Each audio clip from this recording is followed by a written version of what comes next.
Ça dépend énormément du joueur. Je crois que moi, mon travail m'a montré que même le choix de la race du personnage que l'on va avoir est déjà un révélateur de notre manière d'être au monde.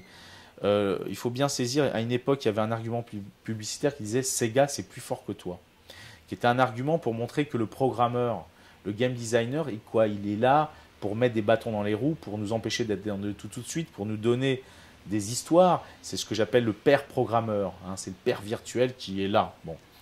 Mais la réalité, c'est que, au fond, il n'y a pas une manière de jouer. Il y a des gens qui adorent le PVP. Moi, j'ai eu un de mes patients qui était niveau 14 en PVP, c'est-à-dire il devait tuer à peu près plus de 16 000 joueurs par semaine pour pouvoir garder son niveau. Hein. Bon, c'est énorme. Et c'est vrai que lui, c'était quelqu'un qui était avant tout un compétiteur dans l'âme. La plupart des joueurs que j'ai eus étaient des grands compétiteurs. Ce n'étaient pas des gens qui prenaient des valeurs de gauche et, je dirais, de solidarité. Hein. Rarement le cas. Ils voulaient réussir, c'était des ambitieux au point d'écraser les autres.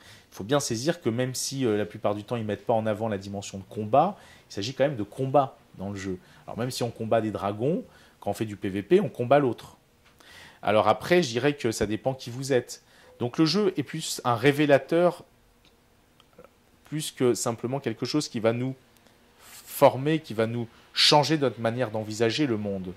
Parce que ça m'est arrivé avec un collègue d'hospitaliser un jeune que le jeu vidéo est venu révéler en lui une schizophrénie. Hein. Donc il faut bien saisir que c'est pas le jeu, mais il faut savoir qu'à une époque, ça a été le cinéma. Avant, c'était la lecture. Il faut savoir que, par exemple, un roman comme Les Trois Mousquetaires a été interdit à l'époque. On a eu très peur que ce roman fasse que la plupart des jeunes fassent des duels partout.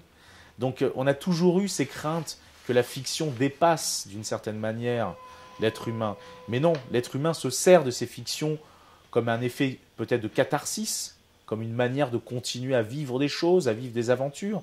Donc voilà, je dirais que ce qui est intéressant, c'est quand on lit Philippe K. Dick, qui est un grand auteur de science-fiction, et qui lui qui a d'ailleurs beaucoup des films qu'on a vus, Minority Report et tout, c'est lui qui a écrit tout ça, ou un autre film aussi, et lui a beaucoup réfléchi à cette question-là. Lui est un très gros consommateur de drogue, hein, LSD et compagnie, et lui il voyait dans ces mondes-là la drogue du futur.